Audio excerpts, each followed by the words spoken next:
Now we're coming into modernism, all right? When you start the 1900s, it kind of moves now onto modernism.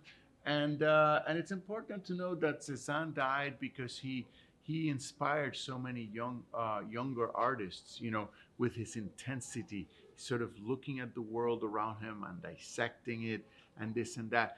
And so, you start seeing a rift, just as in China, there was the professional painters and the literati painters. I think we talked about that in the Yuan dynasty, when the Mongol conquest happened. Our brief remarks on Chinese art, art sort of went two ways, after the 1300s in China. Well, that starts happening perhaps now because you have the Beaux-Arts, the School of Fine Arts. We're going all the way back to Louis XIV, sort of like a propaganda school, so the king can be painted beautifully. And now we have that school that remains, that becomes, if you want to be an artist, you got to go to the Beaux-Arts. If you don't go to the Beaux-Arts, you're never going to get a show in this town. And that continues even today. If you don't go to CAFA, in Beijing, maybe it'll be harder for you to get a show in China. If you don't go to a School of Visual Arts in New York, or there's different schools, it's harder. Or the Yale, the Yale School of Art. So that kind of model started again with the Beaux-Arts, but now with Cézanne, with the post-impressionists, now you start getting to the notion of the avant-garde. So the Beaux-Arts is a school, and that's conservative, and you go there, but there is this other group of people that are the avant-garde. They don't do academic. All of a sudden, academic becomes a bad word. If you are really ambitious, if you're really talented, if you really have something different in you as an artist, if you can mix truth, beauty, criticality, and then shock with the technique and with the subject, you are avant-garde, okay? The front guard. Kind of like in an army, right? You have the front guard, those are the first to die. The rear guard are the ones in the back. So the first ones out are the avant-garde.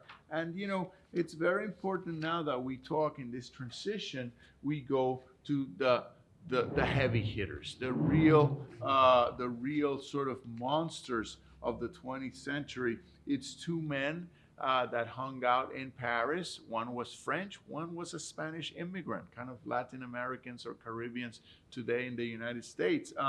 And this is Pablo Picasso from Spain, an immigrant in France. And we have Henri Matisse, a Frenchman with, all the comforts and luxuries and possibilities. And these two men studied Matisse from different vantage points, they studied Cézanne, my bad, with different vantage points, with different, mindsets, and they come to different conclusions. Picasso starts the epic of Cubism, an epic of sort of going into Cézanne's kind of looking at all the facets and sort of making the act of looking at all the facets of a piece that becomes the subject of the piece. And at first, it's called analytic cubism, then later it becomes synthetic cubism, and it's taking art to abstraction. Because even though it's based on an object, ultimately you can't recognize the object. And, I want you to consider this piece right around that era, because first he's a poor, down and out artist, so he has a blue period. He might have gotten a venereal disease because he also liked to go, like Toulouse-Lautrec and some of these guys, to the whorehouses. And he has the blue period. Then he has the pink period, kind of the circus, sort of think about Federico Fellini, that kind of aesthetic, that nostalgia for the circus. And then, he starts dabbling in Cubism. He starts inventing Cubism with a French friend called Georges Braque. Braque is also very important. So these two men were working together. Let me go to your studio. What are you doing? Let me go to your studio. Let me see what you're doing. And they start coming up with this new way. Again, for some people, very ugly, but for other people, this is avant-garde. This is different. These guys are thinking about visuality, about painting, about things that the people that go to the Beaux-Arts don't think about.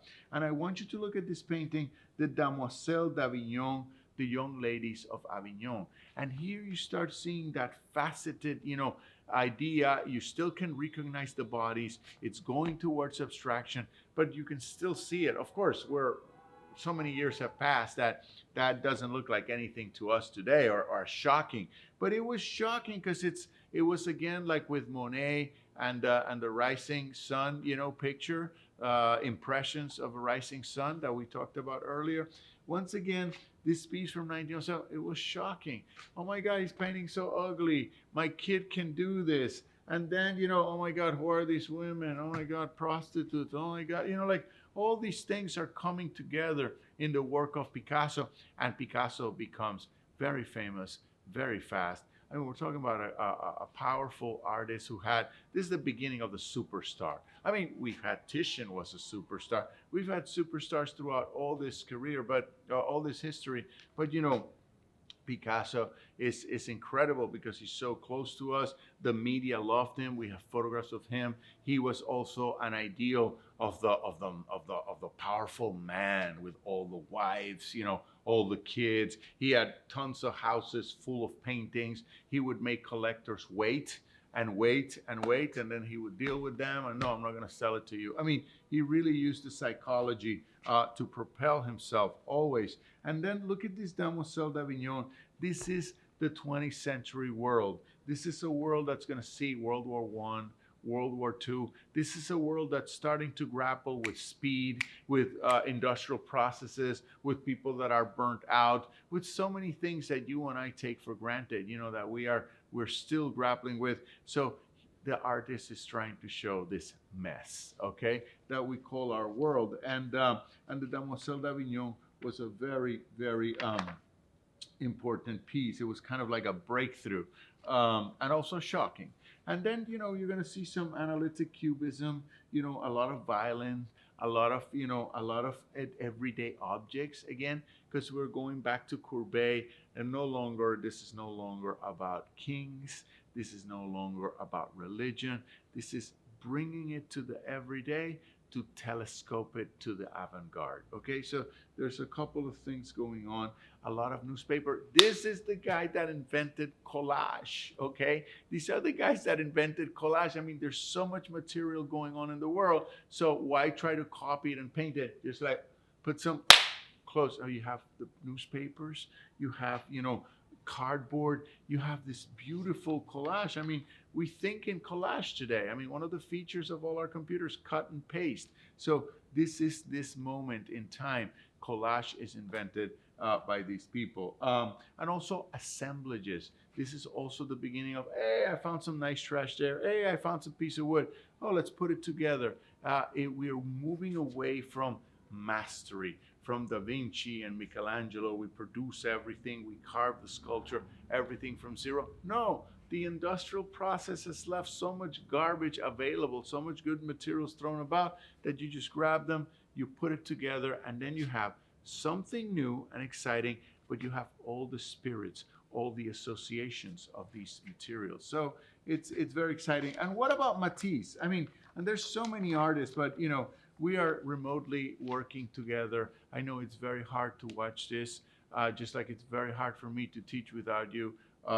But by the same token, I have to compress. I can't give you everything that I would on a normal class, but I complement it with presentation. So look at the other guy. The other guy is none other than Matisse. And Matisse is just this sort of, he started a school called the Fauvists. Fauve means savage beast because he used color so wildly. So I like to think that we can go back to Florence, the line, Venice, color, and we look at Picasso, the line, and Matisse, color. So he starts originally, he's a Fauvist. He's just painting wild colors with a school of people. And then he makes that his signature, okay? And Matisse is always drawing the beautiful life. Okay, a life of luxury, of calm, of voluptuosity. So you have the intensity of Picasso, the immigrant, who becomes the master of the universe. And then you have the great Lord, the elegant guy. I mean, if Matisse that wasn't the fashion. But I guess Matisse would have been playing golf. You know, he would have liked to play golf, you know, go to the tee, that kind of stuff. And he paints his beautiful women, reclining nudes, interiors, you know, nice houses, and everything with an exquisite sense of color. He also did the amazing cut papers. He did some cut paper series. I mean, Matisse did all of them, biomorphic shapes, this and that. But there's a very definite difference between Picasso, the intensity of Picasso, and the sort of, you know, like sublime elegance of Matisse. And these are the two poles. Now, at some point, these guys are still painting. They're still producing objects and sculptures. They both sculpted, you know, and we have a plethora of other interesting artists. I very much like Paula Modersohn-Becker, this German woman with a self. She died young, and I think of childbirth, but she has this incredible self-portraits, and you can see a little bit of that Cézanne, little marks, little dabs, you know, to sort of get like a shifty, moving, kinetic, visually, optic kinesis. We also have Egon Schiele. These guys are all painting, you know, in the early 20th century, in the early 1900s. And Egon Schiele, everybody, I've seen it a lot in Asia, also in New York amongst my students, you know, because it's like the self, you know, this guy, this tortured self, very thin, always naked, his girlfriends, a lot of sexual, erotic charge, and they're very, very powerful paintings. So we've got like those are two people. There's the Russian Kandinsky, you know, very abstract, because right now with Cubism, we started getting to abstraction. This is the beginning of abstract art. Oh, you can't tell what it is. It doesn't work. Of course, now we are used to all of this, but there was a shock, you know, non-figurative art. The Russians were important in pushing non-figurative art because they also have a communist revolution going on. So they wanted to destroy the world as we know it and recreate it better or more radical. So you have non-objective art, and you have a Russian like Kandinsky doing perhaps consistently the first like totally abstract paintings, you know, making a career of that abstraction along with other Soviet artists. And I want to also then just end before we go to the next class. I want to end with a character called Marcel Duchamp, because now sarcasm and irony comes into art. Picasso was grabbing stuff, but he was putting it together for his vision. Marcel Duchamp comes up with the concept that, oh, there's a urinal, you know, and it's that, I'll just put the urinal as such. I don't have to do anything else. It is art because I say it is art, and I'm an artist. So we really arrive at some of the notions that are informing a lot of the art that you see today were come out of the ideas of Marcel Duchamp, a urinal, a bike wheel, you know, all these pieces really transformed our thinking about art. So the artist, all the power now is in the artist. It doesn't really matter what he or she does. So I'll leave you to think a bit about that, and I'll see you next class. Thank you.